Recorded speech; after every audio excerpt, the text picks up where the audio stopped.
Syria aan usoo laabano oo labadii bilood ama bilowgii sanadkan aad xaaladeeda looga hadalhayay warbaahinta oo dhan kaasoo xukunka looga tuuray Bashar al-Assad isaga iyo qoyskiisii 40 sano ilaa 50 sano iska maamulayay maxaa keenay in magaaladii Dimashq oo ahayd magaalo islaami ah oo xadaari ah in qoys ay 50 sano iska haystaan haddana aan wax laga warqabin waxa gabood fallo ay geysanayaan maadaama markii la soo bandhigay miidii loo soo bandhigay xabsida dhulka hoostiisa ka qodnaa iyo waxyaabo badan oo gabood fallo u geystay runtii aniga waxaan isleeyahay waxa loo soo bandhigi waayay inta badan warbaahinta loo diidi jiray meesha saxaafadda ay ku jirto waa meel xorriyad qofka hadii la xiro wala babashish kareena dad hadlaaya laakiin meesha saxaafadda ka jira maanta hadii lagu xiro qofka daba hadlaaya iyo qof kula aadaysa ma jiro xabsiga jib lagu siinaa waxyaabaha cajiibka ah markii dictatorkii Bashar al-Assad la riday kamida waxa kamida nin duuliya ah oo 40 sano meel iskaga xirnaa qof 40 sano ehelkiisii way ka samreen qofkaas inuu dhintaa lagu tirinayo marka waxaan isleeyahay wax dictatornimadaas waxa abuuray waxa la sheegaa Faransiiska ayaa 1924 qoyskan Calawiyiinta ah oo Shiicada ku abuuray Syria kadibna isaga xukunkii gacanta u galiyay ilaa markii dambe Syria markii xornimada kontabiyeey qaadatay ay Calawiyiintu xukunka qabsadeen ilaa hadda laga soo gaaray si tartiib ay xukunka isku sameynayaan intaasi waxa dhacay godob fallo dadka muslimiinta ee sunniga ah oo aqlabiyada 74% ahaa halka Shiicadu ay ahaayeen 12% ayaa waxay ka awood badnaayeen 70% taasina waxay sababtay in dadkii Shiicada ahay ay dadkii muslimiinta ahaa oo sunniga ay cadaabaan waad ogeed adduunyada iyo warbaahinta Al-Jazeera iyo waxa la sameeyay xabsiga Sidnaaya wuxuu ahaa cadaabta ifka ee dunida hadda qarniga in la arko meel saasa godad dadka oo maankooda iyo waxooda la doori runtii waxay ahayd wax marka aniga waxaan isleeyahay waxa u sabab ah yani ka warqab la'aantii warbaahinta iyo wadamada Carabta oo iska noqday wadamo boqortooyo iska jirto hadii maanta qofkan xukunka lagu la tartami lahaa waxa macquul 4 sano haduu joogo inuu qof kale 4 sano intuu ka yimaado nolol fiican abuur laakiin meeshan hadii boqortooyo tahay waa rafaadkeeda iska badan marka Syria waxa ka dhacay godob fallo aad u daran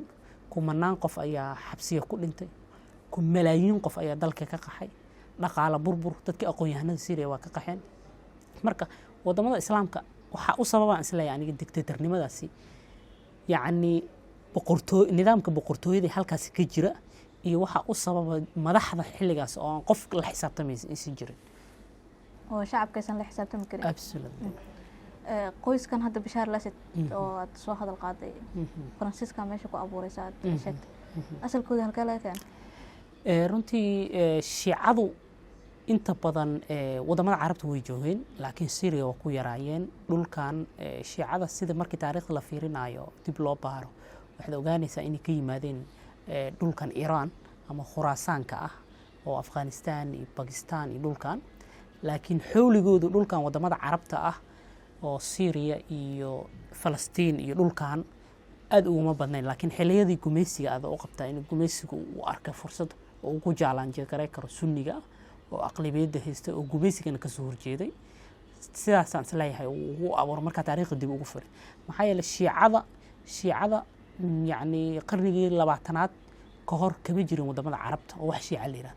laakiin Shiicada hadda wadamada bariga dhexe iyo Yamanta ka dagaalamaysa waa Shiica la abuuray 100 sano ugu dambeeyay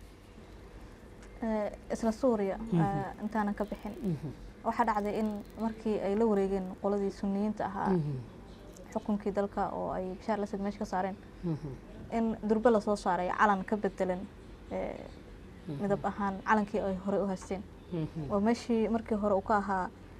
guduudka ama akhtarka meeshii guduudka ama casaanka uu ka ahaa laga dhigay akhtar ama cagaar laga dhigay marka calankaasi diyaarsanaa markii hore ma sii diyaarsadeen mise niyahow kooxdan Axraar Sham muddo